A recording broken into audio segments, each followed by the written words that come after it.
बिस्मिल्लाहिर्रहमानिर्रहीम। अस्सलाम वालेकुम व्यूवर्स, मैं हूँ आपकी होस्ट आयशा ईमान और आप लोग देख रहे हैं encyclopedia on your channel city 55। जी व्यूवर्स, आज तो मैं बड़ी खुश हूँ क्योंकि आज मेरा फेवरेट टॉपिक है, फेवरेट कंट्री के बारे में बात करेंगे। लेकिन वो थोड़ा सस्पेंस रहने दें कि आज हम किस कंट्री के बारे में बात करेंगे। आप सुनाएं, आप लोग कैसे हैं? दिन उम्मीद करती हूँ कि अच्छा गुजरा होगा जैसे बाकी दिन गुजरे हैं। अल्लाह करे आपके बाकी दिन भी अच्छे गुजरें, आने वाले जो दिन हैं वो आपके अच्छे गुजरें। और अगर कोई परेशानी है, कोई टेंशन वगैरह है तो वो जल्दी से ख़त्म हो जाए ताकि आपका मूड भी अच्छा रहे, घर वाले खुश रहें, आप भी खुश रहें। ज़रूरी है कि जब तक आप खुश नहीं होंगे ना तो घर वाले कैसे।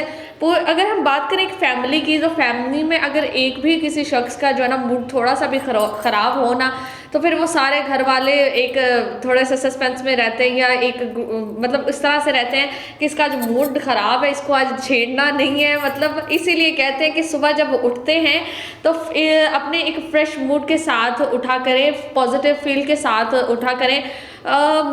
रोज़ एक टॉपिक करते हैं, रोज़ नए नए टॉपिक करते हैं कि इंफॉर्मेटिव हो, मोटिवेशनल हो, कि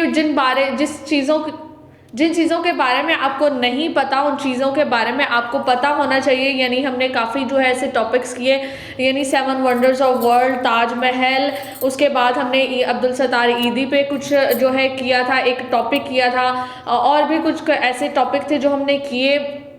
और उम्मीद करती हूँ कि आपको इंशाल्लाह पसंद आएंगे क्योंकि हर होस्ट जो है कोई कुछ ना कुछ नया करने की कोशिश करती है। लेकिन हम वो चीज़ें करना चाह रहे हैं, उन चीज़ों के बारे में हम आपको बताना चाह रहे हैं जिन चीज़ों के बारे में लोगों को ज़्यादा पता नहीं होता, जिन चीज़ों के बारे में हम मतलब कुछ इंटरेस्ट नहीं लेते। अगर हमें पता भी चल जाए या कोई बात भी कर रहा हो तो हम सुन के कह देते हैं कि मुझे क्या पता इस बारे में, मैंने तो इसके बारे में पहली बार सुना है। इसीलिए हम उन चीज़ों को डिस्कस करते हैं, उन चीज़ों के बारे में बात करते हैं जिनके बारे में ज़्यादा लोगों को नहीं पता होता है, कि हम उस चीज़ को डिस्कस करें जिसके बारे में हमें भी इंफॉर्मेशन हो और जिसके साथ साथ आपको भी इंफॉर्मेशन मिले। और ये बेस्ट तरीका है, बेस्ट वे है कि हम उन चीज़ों को डिस्कस करते हैं। अगर हमें किसी चीज़ की इंफॉर्मेशन मिलती है ना, तो वो नेक्स्ट हमारे लिए ही, हमारी बेहतरी के लिए होती है कि शायद हमें उस जगह जाना पड़ जाए, या कोई हमारा कुछ ऐसा प्लान बन जाए, या हमें कोई उस जगह से कुछ काम पड़ जाए, या कोई ऐसी इंफॉर्मेशन हमारे ही आपको प्रोग्राम से मिल जाए जो आपकी बेहतरी के लिए हो। कुछ चीज़ें ऐसी भी होती हैं कि जिनके बारे में मैं खुद नहीं जानती, लेकिन जो है जब मैं कुछ टॉपिक तैयार कर रही होती हूँ, उस तरह के टॉपिक मेरे सामने आ जाते हैं तो मैं जब पढ़ रही होती हूँ तो मैं हैरान होती हूँ कि वाकई मुझे इस बारे में नहीं पता था। और मैं थैंकफुल हूँ कि मैं शुक्र करती हूँ कि मुझे इन चीज़ों के बारे में आहिस्ता आहिस्ता थोड़ी और इन्फॉर्मेशन होती जा रही है, जिन चीज़ों के बारे में मुझे खुद नहीं पता, मुझे उन चीज़ों के बारे में जो इन्फॉर्मेशन हो रही है। जी, आज हम बात करेंगे, एक थोड़ा सा मज़ेदार सा टॉपिक है, मेरी फेवरेट कंट्री है, उस जगह पे जाने का तो मुझे इतना क्रेज़ है कि ज़िंदगी में और कहीं जाऊँ ना जाऊँ, इस कंट्री तो मैंने ज़रूर जाना है। इसके कुछ है भी है कि किस वजह से मैंने जाना है। वो हर एक का जो है अपना अपना होता है कि अगर किसी को कोई जगह पसंद आ जाती है, कोई चीज़ पसंद आ जाती है, तो उसकी कोई ना कोई वजह होती है कि किस वजह से आपको ये चीज़ पसंद है। तो मुझे अगर मैं बात करूँ उस जगह की खूबसूरती के बारे में, तो कह सकते हैं कि मतलब एक दफ़ा अगर कोई शख्स उस जगह को देखे तो बस देखता ही रह जाए। और मेरा तो दिल करता है कि उस जगह पे अगर मैं एक दफ़ा जाऊँ ना, फिर मैं वहीं की होके रह जाऊँ, मुझे कोई दोबारा कहे ना कि मैं वापस आ जाऊँ। ऐसा मैं नहीं चाहती, कि मेरा तो दिल करता है बस वहीं पे जो है ना अपना टाइम गुजारूँ, उस जगह को देखूँ। जी, आज हम बात करेंगे, इतनी तारीफ़ें करने के बाद हम अपने टॉपिक की तरफ आ जाते हैं कि हम बात किस जगह के बारे में कर रहे हैं। मतलब इतनी खूबसूरत जगह कौन सी है दुनिया में? बहुत खूबसूरत जगह है, हमारे पाकिस्तान में भी बहुत ज़्यादा खूबसूरत जगह है कि हम उनको देखें। कुछ जगह ऐसी हैं जो हमने खुद नहीं देखी हुई, लेकिन हम थ्रू इंटरनेट जो है, सोशल मीडिया, हम हर चीज़ जो है आजकल देख सकते हैं। तो थ्रू इंटरनेट हम हर चीज़ को सर्च कर सकते हैं। तो मैंने सोचा कि हर जगह के बारे में डिस्कस किया जाता है, तो क्यों ना आज हम बात करें हमारी ही तरह का एक इस्लामिक जो है कंट्री है, यानी हम बात करें टर्की के बारे में।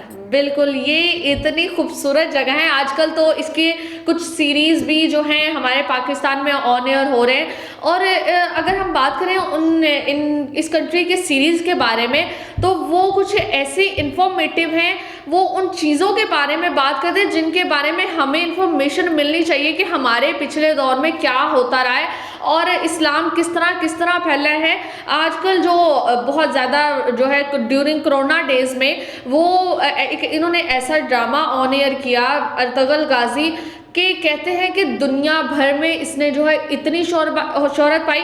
इसका खुद का डायरेक्टर, इस ड्रामे का डायरेक्टर कहता है कि मैंने जब ये ड्रामा बनाया था तो मैं ये सोच भी नहीं सकता था कि इस ड्रामे को मुझे और उन एक्टर्स को इतनी जो है शोहरत मिलेगी कि मैं इस चीज़ के बारे में सोच नहीं सकता था। कहते हैं किसी ने उनसे पूछा कि आपने ये ड्रामा बनाने के मतलब किस तरह आपने सोचा कि मुझे ये वाला जो है ड्रामा, ये वाला सीरीज जो है बनाना चाहिए। तो उन्होंने कहा कि मुझे एक दफ़ा ख्वाब आया था, मैं कुछ गलत नहीं कहना चाहूँगी क्योंकि मुझे कन्फर्मली नहीं पता, लेकिन मैंने थोड़ा थोड़ा इसके बारे में सुना था। तो उसने कहा कि मैंने जो है ना इसके बारे में सोचा नहीं, मैं एक दफ़ा सोया हुआ था तो मुझे अचानक रात को ख्वाब आया कि मुझे इस ड्रामे के बारे में जो है इस सीरीज को एक ड्रामे के तौर पे जो है मुझे बनाना चाहिए। और मैंने जब बनाने लगा तो मैंने ये नहीं सोचा कि मैं शायद ये फ्लॉप हो जाए या मुझे इसमें कोई नाकामी हो, मैंने इसमें कुछ नहीं सोचा। मैंने इसको बनाने की तैयारी शुरू की। जो एक्टर्स थे, कुछ एक्टर्स ऐसे थे जिन्होंने सोचा कि हम इसको बनाकर क्या करेंगे, मतलब काफ़ी लोगों ने इसके ऊपर थोड़ी तनकीद भी की, लेकिन कहते हैं मैंने फिर भी ये ड्रामा जो है तैयार किया और तकरीबन इसको काफ़ी अरसा लगा इस ड्रामे को तैयार होने में। और कहते हैं कि मैं वही बात आ जाती है कि मैं ये सोच भी नहीं सकता था कि ये ड्रामा इतनी शोहरत पाएगा, इतनी हिट लिस्ट में जाएगा। कहते हैं कि पूरी दुनिया में ये ड्रामा इतना देखा गया और अब तो पाकिस्तान में तो हर कंट्री में देखा गया, लेकिन पाकिस्तान में इसकी हाईएस्ट जो है रेट, कहते हैं ना हाईएस्ट रेट पे अर्तुगरुल गाज़ी जा रहा है और आजकल लोग बस उसी में मसरूफ़ हैं। आ जाते हैं हम अपने टॉपिक की तरफ कि हम किस टॉपिक के बारे में बात करें। हम बात कर रहे हैं टर्की के बारे में कि तुर्की जो है किस तरह का कंट्री है, इस कंट्री की पिछली हिस्ट्री क्या है और क्या क्या इस जगह की खूबसूरती की वजह क्या है, क्यों लोग जो है यहाँ जाना पसंद करते हैं और किस वजह से इसकी खूबसूरती की जगह कौन से, इसकी हिस्टोरिकल प्लेसेस कहाँ हैं, कि अगर आप कहीं आपका दिल हो वहाँ पर जाने का तो आप किन किन जगहों पर जाकर जो है घूम सकते हैं, उन जगह को देख सकते हैं। तुर्की जो है ईरान के बाद आलम इस्लाम का जो है सबसे अहम हिस्सा जो है, ख़ास क्योंकि ये भी हमारी तरह पाकिस्तान की तरह ये भी एक इस्लामी मुल्क है, तो ये आलम इस्लाम का जो है एक अहम हिस्सा माना जाता है जो कि एशिया और यूरोप के दरमियान में वाक़ है। बिल्कुल एशिया और यूरोप के जो है मिड में ये वाक़। तुर्की के शुमाल में जो है आर्मीनिया और जॉर्जिया जो है वाक़ है, जुनूब में इराक और शाम वाक़ है, मशरिक में जो है इसके ईरान है और मगरिब में जो है इसके यूनान वाक़ है। बिल्कुल मतलब इसकी ये एक दरमियान है, बिल्कुल जैसे मैंने बताया ये एशिया और यूरोप के दरमियान में, तो हर कंट्री जो है इसके इर्द गिर्द फैली हुई है। जैसे यूनान, शाम, इराक, यानी ये जो जगह है तुर्की कंट्री है, ये तमाम जो है कंट्रीज़ के दरमियान में वाक़ है। अगर हम बात करें तुर्की के रकबे के बारे में तो इसका रकबा तकरीबन, इसका कुल जो टोटल रकबा है वो 7,83,350 किलोमीटर सेक्टर है। बिल्कुल 7,83,350 किलोमीटर इस सेक्टर जो है इसका टोटल रकबा जो है इसका बनता है। रकबे के लिहाज से ये दुनिया का 36वें नंबर पर आने वाला सबसे बड़ा मुल्क है। इसके बारे में मज़ीद और बात करेंगे लेकिन एक छोटे से ब्रेक के बाद, क्योंकि आज एक इंटरेस्टिंग टॉपिक है, मेरा भी फेवरेट टॉपिक है। उम्मीद करती हूँ कि आपको भी ये पसंद आएगा, लेकिन इसके बारे में मज़ीद बात करेंगे एक छोटे से ब्रेक के बाद। जी वेलकम बैक नाजरीन, मैं हूँ आपकी होस्ट आयशा ईमान और आप लोग देख रहे हैं encyclopedia on your channel city 55। जी व्यूवर्स, आज तो मेरा बड़ा मज़ेदार और फेवरेट टॉपिक के बारे में आज मैं डिस्कस कर रही हूँ और उम्मीद करती हूँ कि आपको भी ये टॉपिक पसंद आएगा, बिकॉज हम उस कंट्री के बारे में बात कर रहे हैं जिसके शौकीन आजकल पाकिस्तानी बहुत ज़्यादा हुए हैं। अर्तुगरुल गाज़ी देखने के बाद तो लोग कुछ ज़्यादा ही टर्की जाने का क्रेज़ हो गया है। मुझे तो काफ़ी अरसा, तकरीबन आई थिंक मैं 13 भी कम है, तकरीबन 10 to 11 ईयर्स की होंगी जब से मुझे टर्की जाने का क्रेज़ है। तो बाकियों का मुझे पता नहीं, अगर मैं अपनी बात करूँ तो मुझे इतने अरसे से जो है एक क्रेज़ है कि मुझे इस कंट्री में जाना है किसी ना किसी तरह। तो हम बात कर रहे थे कि तुर्की जो है किस दुनिया के 36वें नंबर पर आने वाला सबसे बड़ा जो है मुल्क है। और हम बात करते हैं कि इसकी टोटल आबादी कितनी है। इसकी तकरीबन, इसकी अगर हम आबादी की बात करें, पॉपुलेशन की बात करें, 7,98,14,876, 7,98,14,876 जो है इसकी टोटल पॉपुलेशन की बात करें तो इतनी इसकी पॉपुलेशन है। इसी वजह से ये दुनिया में जो है आबादी के लिहाज से 18वें नंबर पर भी सबसे बड़ा मुल्क कहते हैं। वैसे जो अगर हम बात करें कि उस रकबे के लिहाज से तो वो 36वें नंबर पर आता है, और अगर हम बात करें उसकी आबादी के लिहाज से तो वो तकरीबन दुनिया के 18वें नंबर पर तुर्की जो है आता है। इसकी अगर हम नेटिव लैंग्वेज की बात करें तो इसकी नेटिव लैंग्वेज जो है वो टर्किश है, और टर्किश मुझे भी थोड़ी थोड़ी आती है कि किस तरह से थोड़ी बोलते हैं। अब मैं आपको क्या कहूँ, अब मेरे साथ कोई होता तो मैं ज़रूर सुनाती, लेकिन अब कुछ वर्ड्स ऐसे हैं थोड़े टफ हैं सीखने का। मैंने जैसे एक दफ़ा जो है लैंग्वेजेस पे किया था एक, तो उस पे मैंने थोड़ी सी जो है बात की थी कि हम अगर किसी चीज़ का हमें क्रेज़ होना तो हम वो करके दिखाते हैं। तो इसी तरह मैंने जो टर्किश लैंग्वेज थोड़ी बहुत सीखी थी, वो भी मैंने एक टर्किश फ्रेंड बनाई थी इंस्टाग्राम पे, देन उससे मैंने हेल्प लेके थोड़ी थोड़ी टर्किश लैंग्वेज जो है सीखी, उसने मुझे सिखाई। अगर हम कुछ चीज़ देखेंगे समझेंगे नहीं तो हमें वो समझ नहीं आएगी जब तक हम उसको समझना नहीं चाहेंगे। अब मुझे, जैसे मैंने बताया कि मुझे इस जगह जाने का शौक़ है, तो अगर मैं इस जगह जाऊंगी तो मुझे उस जगह के बारे में पता भी तो होना चाहिए कि कहाँ क्या चीज़ है, किस वजह से इसकी हिस्ट्री क्या है, किस वजह से ये मशहूर है, और क्या क्या किन किन जगहों पे मैं जाना पसंद करूंगी। अब आप अगर किसी कंट्री में चले जाएं और उस कंट्री की आपको लैंग्वेज ना आती हो तो आप किस तरह से मैनेज करेंगे। जब तक आपको इंग्लिश लैंग्वेज तो ज़रूरी है, लेकिन जब तक आपको उस कंट्री की लैंग्वेज नहीं आएगी, किसी से आप कैसे बात करेंगे, किस तरह से उस जगह के बारे में जानेंगे।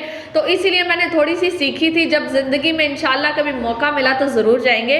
तो हम बात कर रहे थे इसकी नेटिव लैंग्वेज जो है वो टर्किश है, और इसकी जो करेंसी है वो लीरा है। इसको लीरा भी कहा जाता है और लारा भी कहा जाता है, यानी इसकी इतनी हाईएस्ट करेंसी नहीं है। तकरीबन आई थिंक, मैं कन्फर्मली नहीं कह रही, मुझे कन्फर्म नहीं है कि इसकी करेंसी रेट पाकिस्तान में क्या है, लेकिन इसको लीरा या लारा कहा जाता है। और अगर हम बात करें नेक्स्ट तुर्की के कैपिटल के बारे में, तो तुर्की का जो कैपिटल है वो अंकारा है। अंकारा जो है, आपको हमारी टीम जो है साथ साथ पिक्चर्स भी दिखा रही होंगी इस खूबसूरत कंट्री की, इस खूबसूरत जगह की, कि मतलब आप पिक्चर्स में ही आपको भी देखकर इस चीज़ का क्रेज़ होगा कि क्यों ना मैं भी इस जगह पे जाऊं। तो हम बात कर रहे हैं कि तुर्की का जो कैपिटल है वो कौन सा है। तुर्की का कैपिटल जो है वो अंकारा है। इसको पुराने ज़माने में अंगूरा, अंकीरा और अनकूरा भी कहा जाता है। तकरीबन इसके काफ़ी मुख्तलिफ नाम भी हैं, लेकिन अब जो है बदल कर इसका नाम जो है अंकारा रख दिया गया। ज़्यादा जो है मशहूर था ये अंकूरा के नाम से था, देन आहिस्ता आहिस्ता जिस तरह तब्दीली आती गई तो इसका नाम जो है अंकारा रख दिया गया। अगर हम इसकी हिस्ट्री के बारे में जानें, 1923 में जब ये तुर्की का कैपिटल बना तो इसका नाम जो है अंकारा रखा। बिल्कुल 1923 में जैसे जैसे वक्त गुजरता गया, इस तरह मतलब अगला दौर आता गया, तो वो इसका नाम जो है उन्होंने सोचा कि इन तमाम लफ्ज़ों यानी अंगूरा, अंकीरा और अंकूरा का एक मजमुआ बनाकर इसको जो है अंकारा रख देते हैं। तो 1923 में इसको अंकारा नाम दे दिया गया। 199 ईस्वी में, मतलब 199 ईस्वी में रोमन्स जो हैं इस जगह पर आए, यानी अंकारा में आए। उसके बाद 1073 इन्होंने काफ़ी अरसा जो है इस जगह पर कब्जा रखा। 1073 ईस्वी यानी 1073 ईस्वी में यहाँ तुर्कों ने अपनी हुकूमत जो है रोमन्स की जो हुकूमत थी वो ख़त्म करके अपने जो है इस जगह पर कब्जा दोबारा से जमा लिया, क्योंकि ये जगह ही इस्लामी ममालिक शुरू से ही तुर्क जो है इस जगह को मतलब इस जगह पे रहते हुए आ रहे हैं। और कहते हैं 1354 यानी 1354 ईस्वी में सुलेमान शाह ने इसे सल्तनत उस्मानिया में शामिल किया।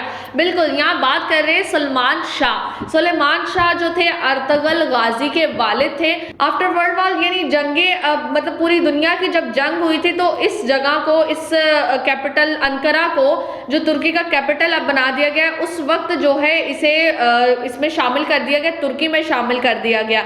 अगर हम बात करें कि मुस्तफ़ा कमाल पाशा उस वक्त के जो मतलब बादशाह थे, शहनशाह थे, उन्होंने इस जगह को सरगर्मियों का, अपनी सरगर्मियों, अपने लिए जो है एक मरकज बना लिया गया कि अगर मुझे कोई यानी उस वक्त कोई सरगर्मी करनी होती तो वो उस वक्त उस दौर में उस जगह यानी इस कैपिटल, इस जगह पर जाकर यानी अंकारा में जाकर इस जगह को जो है, इस जगह पे अपना वक्त गुजारते।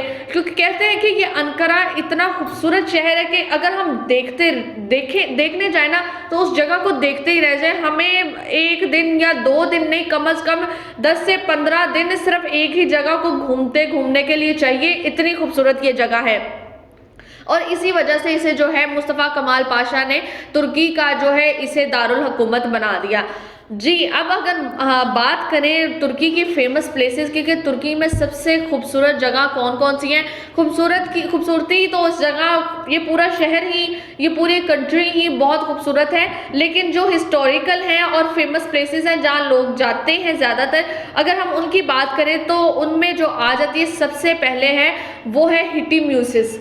हिटी म्यूसिस एक जो है एक म्यूजियम टाइप एक चीज़ है। इसका जो मेन गेट है, इसके ऊपर बहुत बुत टाइप जो है उस वक्त के जो शहनशाह रहे, उस वक्त के जो दौर में बादशाह रहे, उन बादशाहों की जो है उन गेट्स के ऊपर जो है तस्वीरें बनाई गई, कह सकते हैं कि आर्ट बनाया गया उनका। लेकिन इसके बारे में मजीद और बात करेंगे एक छोटे से ब्रेक के बाद।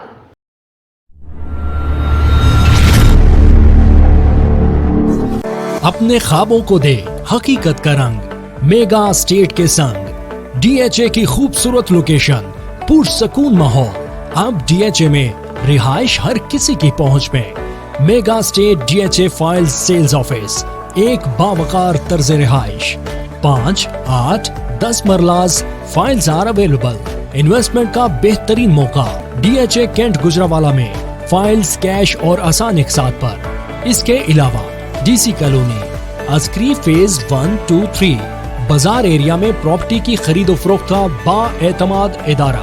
Mega state, chief executive Mohammad Irfan Hameed Chauhan. Address बिल मुकाबिल DHA office, main GT road, Rahwali cantt Gujranwala. Contact number 0331 464 3580, 0300 6433 0324 7333 927 and 055 382 8444।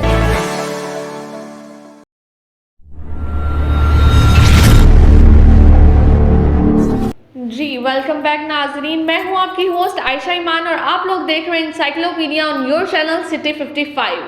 जी, आज हम बात करें टर्की की हिस्ट्री के बारे में कि तुर्की किस जगह, कितना खूबसूरत मुल्क है, इसकी कौन कौन सी खूबसूरत जगहें हैं, कितना खूबसूरत ये मुल्क है और अगर हम जाना चाहें तो किस किस जगह पर हम जा सकते हैं। आज हम बात करें इसकी हिस्ट्री के बारे में।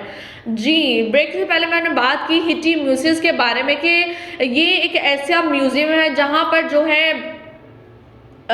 जो है काफ़ी मेन गेट्स बनाए गए हैं और इन मेन गेट्स के ऊपर उस वक्त के जो शहनशाह बादशाह जो थे उस वक्त के उनकी जो है पोर्ट्रेट्स जो है, उन पिक्चर जो है आर्ट के साथ उस जगह पे बनाए गए, उन मेन गेट्स के ऊपर बनाए गए हैं। अगर हम बात करें नेक्स्ट फेमस प्लेस की तो वो आ जाती है केमाल अतातुर्क। ये जो केमाल अतातुर्क थे ये उस वक्त के शहनशाह मतलब बादशाह थे, किंग थे उस जगह के। तो ये उनका जो है मकबरा कहा जाता है, बहुत खूबसूरत बनाया गया है और ये इनके मकबरे की खास बात ये है कि ये एक पहाड़ी पर वाक़या है। इसकी खास बात ये है कि एक तो एक पहाड़ी पर वाक़या है, दूसरा ये 180 से 235 फुट लंबा है और ज़मीन से तकरीबन 70 फुट ऊंचा है। इस जगह की खास बात यही है कि ये ज़मीन से तकरीबन 70 फुट ऊंचा और एक पहाड़ी पर बनाया गया है। कहते हैं कि अंकारा जो ये अंकारा में ही वाक़या है और अंकारा को तुर्की का दिल भी कहा जाता है। बिल्कुल, Ankara is a heart of Turkey. ये एक ऐसी जगह है जहाँ पर लोग जाना पसंद करते हैं। एक तो ये इसका सिटी, ये जो कैपिटल भी है, दूसरा इसे तुर्की का दिल भी कहा जाता है। इतनी खास अहमियत रखा है तुर्कों के लिए ये जगह जो है अंकारा। जी अगर हम बात करें, आ जाते हैं हम अपनी मसाजिद के बारे में, यानी उस जगह पर जो है ये शहर जो है, यानी इतना खूबसूरती तो इसकी एक जगह पर। अगर हम आ जाए, इसकी जो मसाजिद बनाई गई हैं उस दौर में जो है मसाजिद बनाई गई, ये तमाम मसाजिद जो है इस्तांबुल में, इसका एक सिटी है इस्तांबुल, उस जगह पर तमाम मसाजिद वाक़ हैं। मैं इतनी ज़्यादा मसाजिद है कि मैं उनके बारे में टोटल मसाजिद के बारे में बात नहीं कर सकती, थोड़ा टाइम है। लेकिन जो इसकी सबसे ख़ास मोस्ट इम्पोर्टेंट जो है मॉस्क्स हैं उसके बारे में बात करूंगी। सबसे पहले मस्जिद जो आ जाती है वो है ब्लू मॉस्क।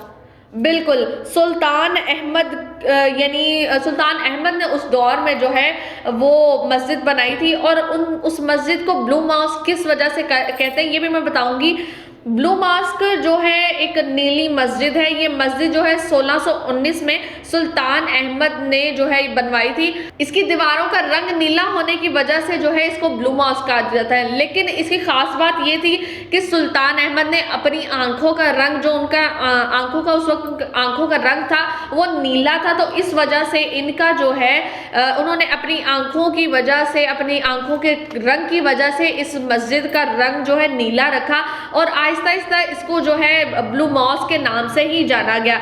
इसके जो है 6 मीनार हैं, इस मस्जिद के 6 मीनार हैं। अंदरूनी हिस्से में 20,000 से ज़्यादा जो है टाइलें हाथों से तैयार की गई, बनाई गई। जो टाइलें इस मस्जिद के अंदर लगाई गई हैं वो 20,000 से ज़ायद टाइलें हैं जो हाथों से, खुद अपने हाथों से बनाई गई, और इसमें तकरीबन ज़्यादा से ज़्यादा 260 तकरीबन खिड़कियां इस मस्जिद में मौजूद हैं। अगर हम इसके बारे में मज़ीद और बात करेंगे तो बाकी चीज़ों के लिए बात करने के लिए वक्त थोड़ा रह जाएगा, तो इसलिए हम बात करते हैं अगली मस्जिद के बारे में, मतलब जो मस्जिद है आया सोफिया। आया सोफिया मस्जिद जो है ये कुस्तुनतुनिया में वाक़या है और 537 में ये मुकम्मल हुई। कहते हैं कि ये इतनी खूबसूरत ब्लू मॉस्क, हर मस्जिद की अपनी अपनी जगह एक हैसियत है, अपनी अपनी उसकी मशहूर होने की, उसकी खासियत की कोई ना कोई वजह है। तो ये भी उसी तरह जो है बहुत मशहूर एक मस्जिद है। ये तकरीबन इसको बनाने में 10,000 से ज़ायद ममारों ने हिस्सा लिया। आया सोफिया की तामीर पर जो है इस वक्त, अगर हम बात करें कि इस वक्त के कितनी लागत आई, तो तकरीबन 10 लाख पाउंड जो है इसके अखराजात आए उस वक्त के हिसाब से। और अगर हम बात करें आज की, तो आज के हिसाब से तकरीबन 21 करोड़ रुपए इसके लागत बनती है जो उस वक्त इस्तेमाल हुई थी। ये 900 साल जो है ये आया सोफिया जो मस्जिद है, 900 साल जो है ये चर्च बना रहा। उसके बाद सुल्तान मोहम्मद फातिह इन्होंने इसे फतह किया, यानी क्रिश्चियन जो है इन्होंने उसके ऊपर कब्जा कर लिया और उसको चर्च बना लिया। देन उसके बाद आहिस्ता आहिस्ता वक्त गुजरता गया और सुल्तान मोहम्मद फातिह ने इसे फतह किया और इसको दोबारा मस्जिद बनाया। लेकिन इसकी खास बात ये है कि इतना अरसा ये जो है, अब सुल्तान मोहम्मद फातिह ने इसको फतह तो कर लिया, काफ़ी उनके दौर में ये जो है मस्जिद बनी रही, लेकिन कुछ अरसे बाद ऐसा हुआ कि इस जगह को एज अ म्यूज़ियम के तौर पर बना दिया गया। म्यूज़ियम बना दिया गया, सब जो है एक मतलब उसको एक, वहाँ पर कोई खुतबा नहीं हुआ करता, तो कोई नमाज नहीं कराई जाती थी, जगह तो मस्जिद की थी।